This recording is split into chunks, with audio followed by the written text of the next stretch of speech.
My name is Alex Rich. I am the Executive Director and Chief Curator here at the Polk Museum of Art at Florida Southern College. I'm standing in our Harper Family Gallery within the great exhibition entitled Timeless Origins, the Art of Reynier Llanes. Reynier became part of our Polk Museum of Art at Florida Southern College family back in 2017. When we affiliated the college and the museum, I had originally come over as curator and then several years later became director of the museum. But when I was curator, I met Reynier and we were able to speak with his great benefactor, Bill Meek, and we were able to add Reynier's works to our collection. So today we hold 3 works by Reynier in our permanent collection. And from that day in June of 2017, when I first met Reynier, we knew at some point in time we wanted to do a showcase and a large-scale exhibition in the museum. So I'm so glad that now 6 years later, we have an incredible show that showcases everything about what makes Reynier's work special, so enticing, so engaging, and shows us that he is truly a rising star of the art world. And we're so glad that we get to showcase it right here.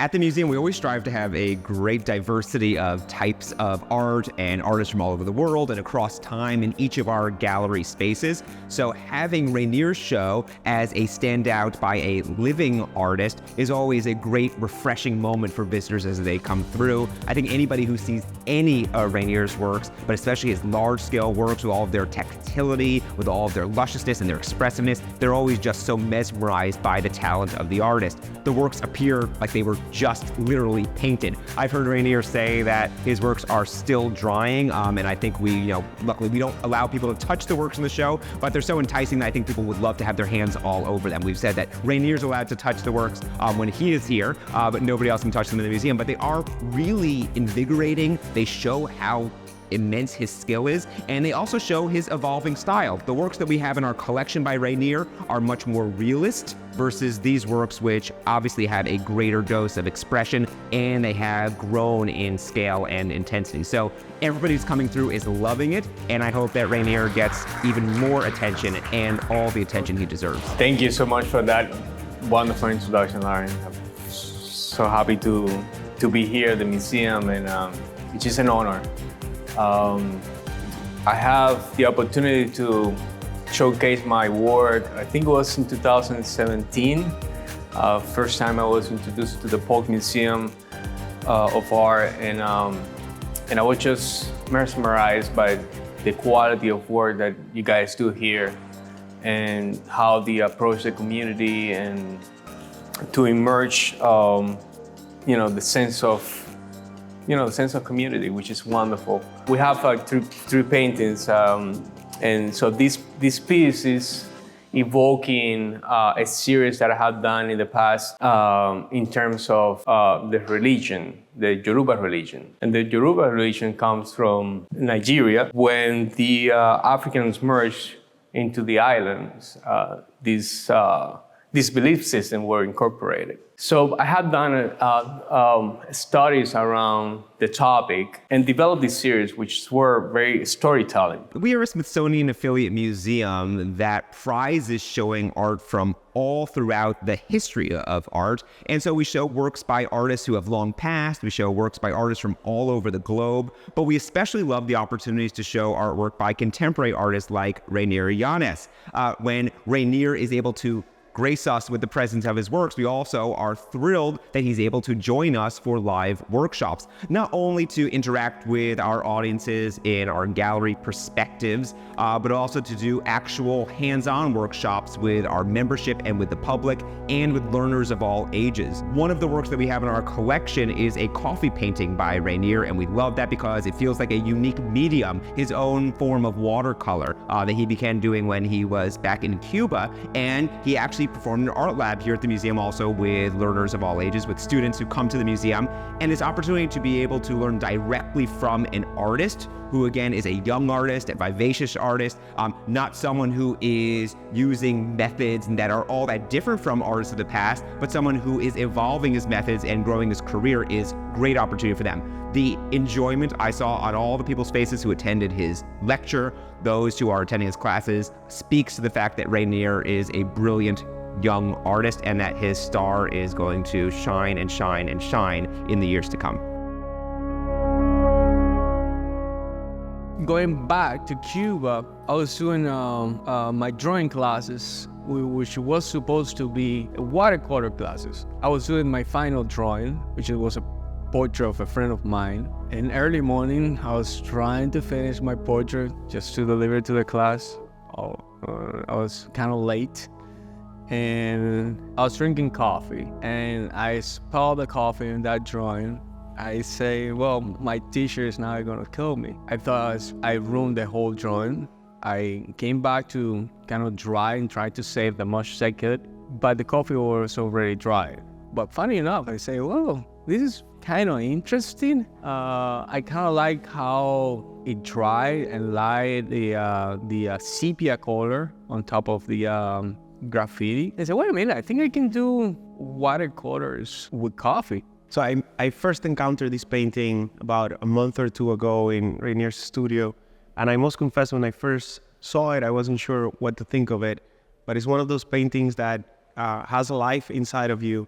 And I've subconsciously carried it with me for the past couple of months. In one instance, I first started seeing the meanings that it could have and strengthen my relationship with it, thinking about the metaverse, artificial intelligence, and all those things that are happening now, that are changing so much at such a fast pace, the way that we see the world and experience it. And this painting has come back in those moments of realizations about things that are happening around us. And of course, there's joy in it. There's a sense of the unreal. There's a sense of freedom. There's a sense of just unbridled beauty with the sky, with the color of the flowers, with the sense of air and liberation that the Tourist, which is the name of the series, has. Further down the road, actually just a couple of weeks ago, I was on a trip, and I saw that there are some historical slopes where people used to ski, where there's no more snow, up in the north, actually in Europe, but I think in some areas of the United States as well. And they have devised these materials that they put on mountains. So you can go down the mountain and ski the mountain without snow. And it was a very green looking material with vegetation on the side. So you're sort of skiing without snow. And I commented that with Reynier. He mentioned he didn't know that was happening. So this was kind of fully from his imagination, exploding, that possibility, which is something that only art can really do, to visualize the future, inject it with beauty, and present it to us. And so with this painting, I've had a different experience than with many other paintings that I've seen. I typically don't see a painting and automatically fall in love with it. In this case, I didn't even know what it was. I walked into the area where it resided at the time, and I saw it, and I was immediately taken by it. The infinite behind them. There's the details of the flowers and the colors, surrounded by that blue. You have the moon or a planet. It's unclear because it's also unclear where they are. You have the figure dancing in the background that just invites you to feel joy in the middle of it all. So there's a sort of almost a Buddhist sensation that you can create life if you really try, and you can preserve life if you really try. And then this figure in the foreground is working on it, but at the same time enjoying his work. And that's something that makes me think a lot about our current conditions in which we live.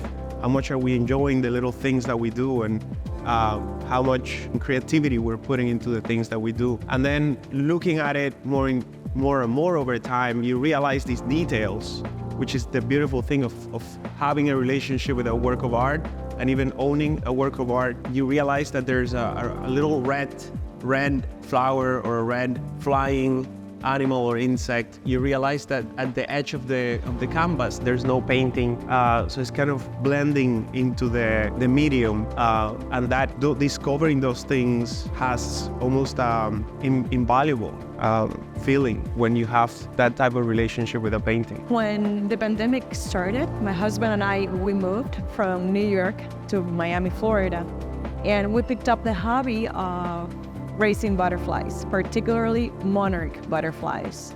We found it to be such a transformational experience, something very, very beautiful. And It's so beautiful to see the egg transform into a caterpillar and then into a chrysalis and then into a very beautiful butterfly. And we picked up that hobby, as I mentioned. So when I saw this painting by our friend and artist, Reynier Llanes, we were really struck because to me, it's very personal, given that there has been a little bit of inspiration in our hobby that was reflected in this painting.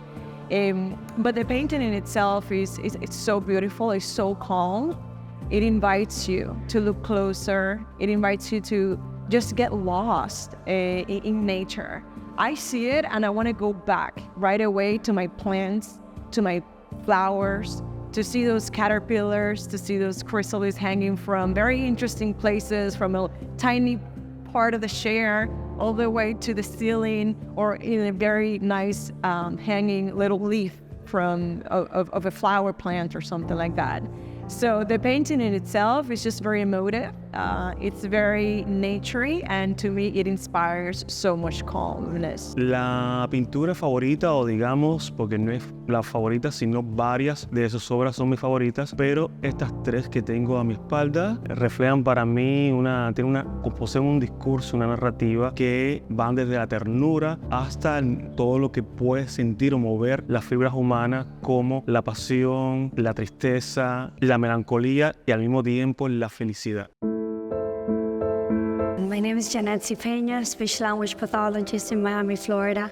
To me, when I came across this masterpiece, I felt my dreams came true in one painting. I've always wanted to become a mother, and at the same time, I've always been terrified of having to protect a life with my own strength. And this painting displayed what has been inside my brain for so many years since the moment I decided to become a mom. Basically, to have something so valuable, or something that holds more value than my own self, in my hands, and for me to have to protect it. To the artist, I found out that Reynier Llanes actually did this painting inspired by the moment when he became a father, and at the same time there was the war in Ukraine was going on. So he actually felt the same thing, the need to protect with his own strength and flesh his son, and to keep him safe despite everything that was going on around the world and despite everything that was happening after the pandemic. So he felt what I've been feeling for so long, which is having the strength to protect the life of your own kind with your own strength.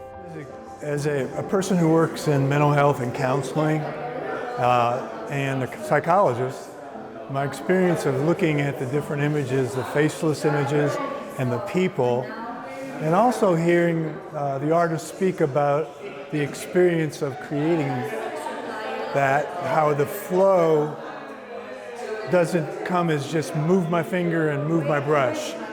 It was more like there's something flowing through, and I don't even know that I've done it unless I think back. I try to.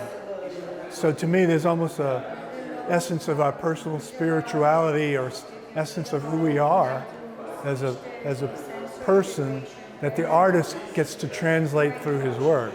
So I was fascinated by his experience talking about how that felt to him and went through. The Afro-Cuban culture is mostly based on the Yoruba slaves that were brought from Nigeria to the island. Once they arrived, they couldn't practice any other religion than Catholicism due to the colonial rule. So they had to disguise their rituals, their offers, and even the divination practices into the Catholic saints and the representations. That's how they keep the culture and transmitted it through generations. In Reynier work, it has a strong influence, especially in the early series like the Patakis. But this kind of worry and curiosity about the future, I also see disguised in his new series, and the strong symbolism he created in characters like the beekeepers, the tourists, and even the poet. I believe that's the way he keeps the tradition alive. Basados en palitos y ceritos. de los que se desprenden 240 homólogos. En una consulta sale un odontoiale, primer y segundo testigo, pero hay una profecía. La profecía es la que nos dice a nosotros como babalawo cuál de las 1600, 1800 historias está transitando la persona en este momento. Eso es matemática pura, pero son probabilidades. Incluso nosotros, cuando estamos en ceremonia, podemos tener la probabilidad de saber qué odum va a venir, pero al final no coincidimos. Y ahí nos damos cuenta que no tenemos control. No está en tus manos. Además, el sistema de adivinación a través de Okwele y el sistema de adivinación a través de Adele son completamente diferentes. No hay manera en que tú puedas engañar a ese oráculo.